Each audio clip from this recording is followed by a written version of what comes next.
Greetings everyone. On today's video, I'd like to look at the Mooer Audio GE-200 amp modeling and multi-effects unit. One of the big questions that I have for this unit is, will it ambient guitar? Let's find out. The GE-200 is a compact pedal. There you can see my hand, and it's got a lot of functionality stuffed into a little space for a very moderate price. So I'm just going to sit on the floor and walk through some of the features and capabilities of this pedal. So first, along the back, we've got the usual types of inputs and outputs. We have an input for the guitar, stereo outputs, a headphone output, a USB port for connecting this device to the computer, an auxiliary in, and an expression pedal input. So pretty full featured on the back. On the top, you can see there is actually a built-in mini expression / volume pedal that you can assign per patch. There are 3 buttons along the bottom for selecting patches, for putting it into loop mode. Yes, this does include a phrase looper, and for controlling tap tempo, as you would expect. There's a master volume, and there is a value knob that you will use to adjust each patch. So let's talk about patches for a minute. First of all, there is a button called play. When the GE-200 is in play mode, you can easily switch between patches, just moving up and down with the 2 left-hand buttons, and there's no delay, there's no lag time between each patch. So it's actually very good for live playing. As you can imagine, there's also other buttons here to get into different things like system settings, expression pedal, the control tap assignment, and there is a chain, I'll show you that in a minute, button. And then along this level here, there are individual on-off buttons for each of the major effects. There's an effects compressor option, distortion overdrive option, amp, cab, noise suppressor, so that's your noise gate, an EQ section, modulation, delay, reverb, and there's even a rhythm section. Okay, so if you're into that, you can do that. How do we work with this thing? So first of all, I think you should take a listen to it. Here's a patch I've got dialed up.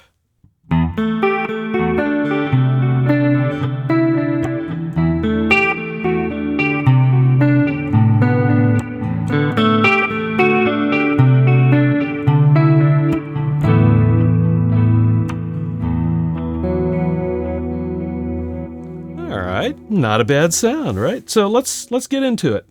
So what we'll do if we want to adjust any aspects of the patch, we just simply hit the button to pull up whatever the effect is. In this case, it's a compressor.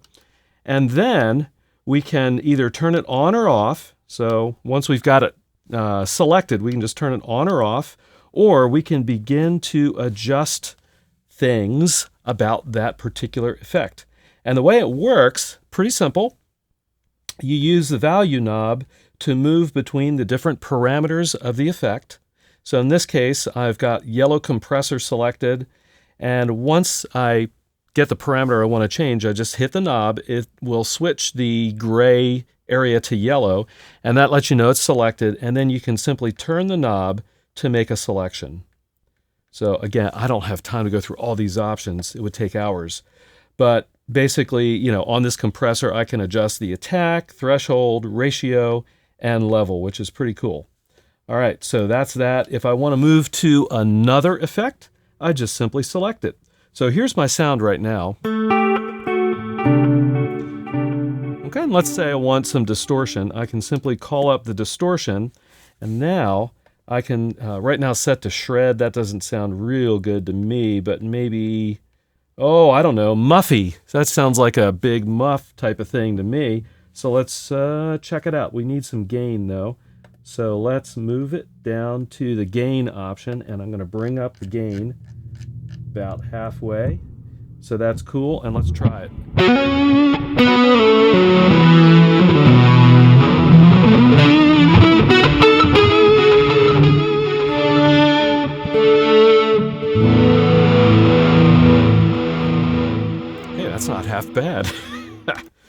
All right, cool. So let's check out amps and cabs real quickly, there's a lot of flexibility here. You can create a patch with no amp and no cab if you want to run this thing into your guitar amplifier. So this is the same patch with no amp or cab sound.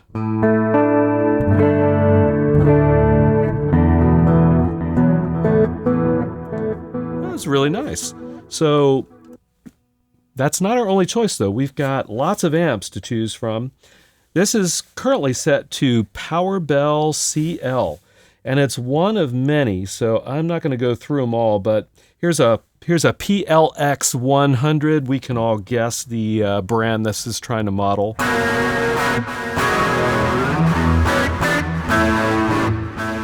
Okay, and here's a Blues.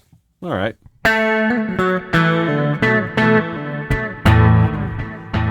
Yeah, it's kind of a Fender tone, isn't it?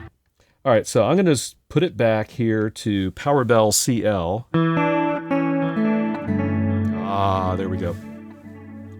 Now we can play around with the cabs, and same deal with the cabinets. You've got lots of options, and in addition, you can select the microphone that you want to model. You can select where the microphone is positioned in relationship to the speaker that it's, the guitar speaker that it's emulating. And you can also control the distance of the mic away from the speaker. And in this case, I've got an SM57. Let's move it up to a Neumann U87 model. All right, that's pretty cool. All right, so lots and lots of options there. You could, and I have, you can spend hours just playing around with all these amps and cab settings. It's pretty cool. Okay, next up is, I'm going to skip around a little bit. The modulation section is pretty nice. There's a lot of options here. I've got it currently set to an analog chorus. Yeah, that's nice. And then there's a rotary option.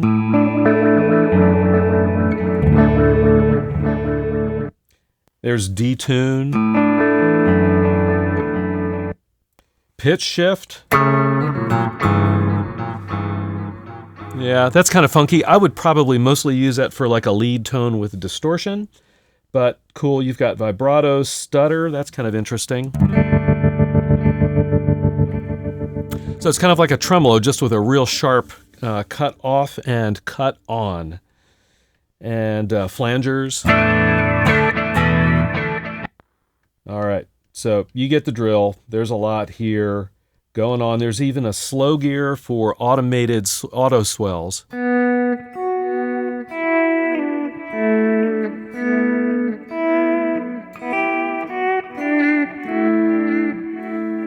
Very nice. All right, let's find that analog chorus. Back to what I want. All right, and then delays.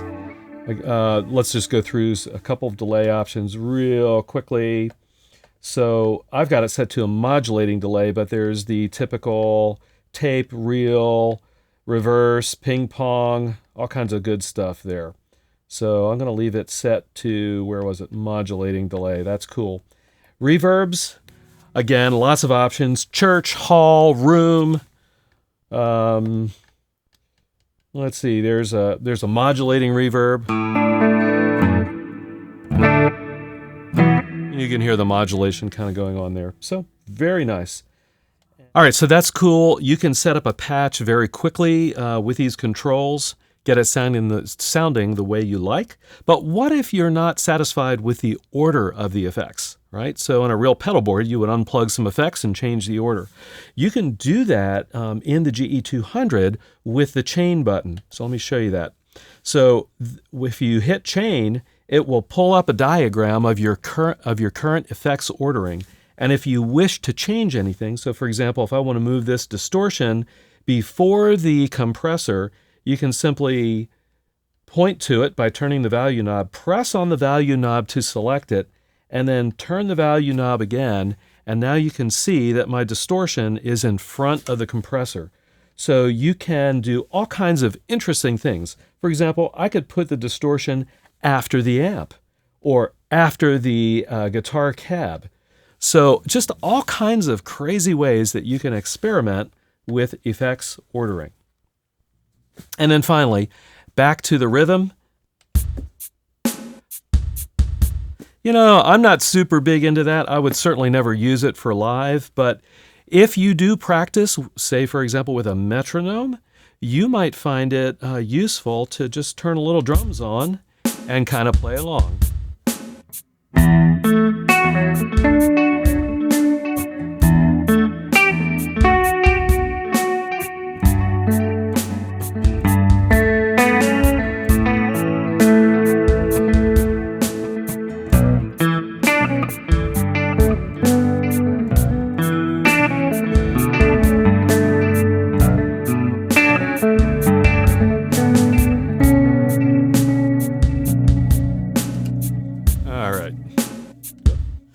So there you go, an overview of some of the controls. What I'd like to do now is just play a little bit of a patch that's a little bit more ambient focused so you can get a feel for what some of the possibilities are.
Well, there you have it, the Mooer Audio GE-200. It packs a lot of features into a small unit for a very affordable price. And, you know, I would recommend it for any ambient guitarist getting started who's on a budget, because it does ambient guitar. If you haven't already done so, please subscribe to Chords of Orion. I've got ambient guitar-related content coming every week. I'd love to have you on board. And as always, I'll see all of you on the next video.